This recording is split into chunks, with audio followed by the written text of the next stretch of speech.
רגע, 4. ונשאל אותו איזה תלמיד הוא הכי זוכר, ואז תגיד באפר, סבבה? סתם בשביל הפואנטה. רגע, סבבה. קשב אליי. אוקיי, אהלן י"ב 3. לא התראינו איזה שנה, לצערי, אני זוכר אתכם עדיין כאילו זה א'3, אבל כשדלית קרא לי לדבר איתכם, לענות על שאלות, ישר לקחתי את האוטו, בשנייה שהיא אמרה לי את זה, לקחתי את האוטו והגעתי לראשונים.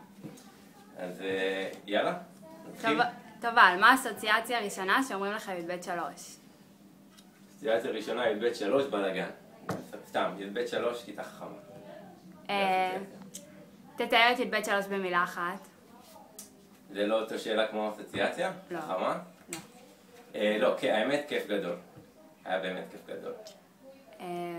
עד כמה באמת התגעגעת אלינו? כמה התגעגעתי אליכם? משהו כזה, בערך כך. ומי התלמיד המועדף עליך?